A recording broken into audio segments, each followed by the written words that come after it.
রবিবার সকালে জাতীয় সংসদ ভবনের শপথ কক্ষে প্রধানমন্ত্রী তারেক রহমানের অনুরোধে নবায়নযোগ্য সৌরশক্তি অনগ্রিড রুপটপের উদ্বোধন করেন জাতীয় সংসদের স্পিকার মেজর অবসরপ্রাপ্ত হাফিজ উদ্দিন আহমদ বীর বিক্রম।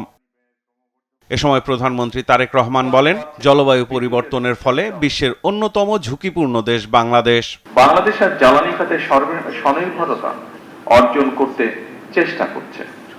আমাদের অর্থনীতি সম্প্রসারিত হচ্ছে, শিল্পায়ন বাড়ছে, বিদ্যুতের চাহিদাও দ্রুত গতিতে বৃদ্ধি পাচ্ছে। কিন্তু একই সঙ্গে আমাদের অবশ্যই স্বীকার করতে হবে, জলবায়ু পরিবর্তনের অভিঘাতে বাংলাদেশ বিশ্বের অন্যতম একটি ঝুঁকিপূর্ণ দেশ। বলেন, টেকসই জ্বালানির পথে অগ্রসর হওয়া এখন শুধু পরিবেশগত দায়বদ্ধতা নয়, বরং এটি অর্থনীতি ও জাতীয় নিরাপত্তার অপরিহার্য অংশ।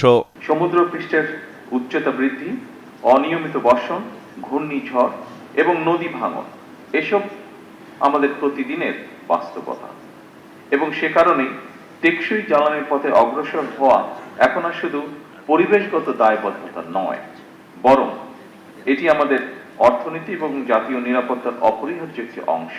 সৌরশক্তি এখন কেবল পরিবেশ বান্ধব নয়, অর্থনৈতিকভাবে অত্যন্ত কার্যকর একটি সমাধান।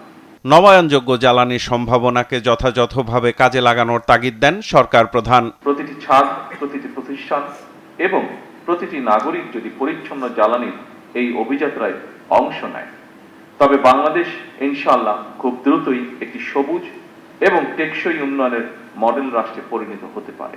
পরিচ্ছন্ন নিরাপদ বাংলাদেশ গড়ার অগ্রযাত্রায় সবাইকে অংশ নেওয়ার আহ্বানও জানান প্রধানমন্ত্রী তারেক রহমান। আমরা সকলে মিলে একটি পরিচ্ছন্ন, নিরাপদ এবং টেকসই বাংলাদেশের জন্য কাজ করি। সাইফুল রিপন, দেশ টিভি, ঢাকা।